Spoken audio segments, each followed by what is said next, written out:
Le marché du viager est de plus en plus connu. Il est en pleine mutation depuis une vingtaine d'années, en expansion. Il y a 25 ans, c'était très peu connu et tout le monde avait des a priori sur le viager. Et petit à petit, le sujet est devenu moins tabou. Je m'appelle Paul, je suis effectivement marié et nous avons pris une option, l'option c'était le viager. Voilà. Nous sommes tous les deux retraités. Personnellement j'ai 84 et ma femme en a 74.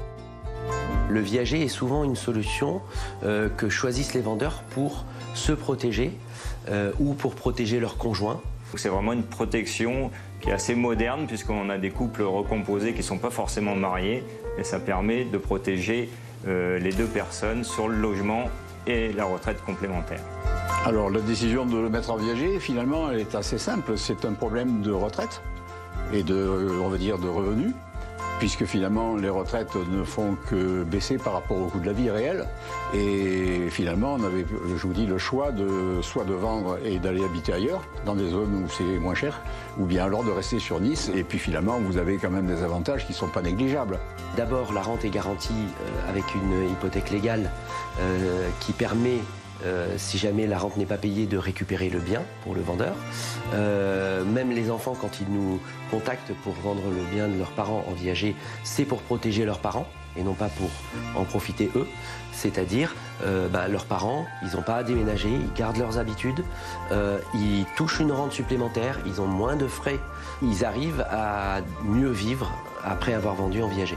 Dans les avantages, il y a par exemple la régularisation de la rente. Elle se fait tous les ans et elle suit le coût de la vie, elle. C'est pas comme les retraites. Ça, c'est un avantage. La rente est réversible au conjoint survivant et que donc, dans un couple, la personne qui reste seule en cas d'un premier décès est protégée pour toucher sa rente en entier. J'ai fait appel effectivement à une agence spécialisée qui m'a été recommandée par le notaire et qui sont des professionnels, des vrais professionnels. Il faut absolument s'appuyer sur des professionnels et des professionnels compétents. C'est très important de trouver en fait le bon acquéreur qui match non seulement sur le fait d'acheter un bien immobilier, mais aussi qui des atomes crochus avec le vendeur. Et ça, c'est un peu l'expérience de notre cabinet qui nous permet de savoir quel vendeur ira bien avec quel acquéreur.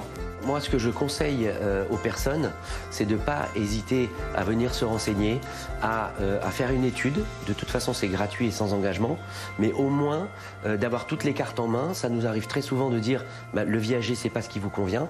Donc, il ne faut pas hésiter à se renseigner avant, parce que la solution du viager peut être la solution idéale, comme elle peut ne pas l'être, mais au moins, vous le saurez.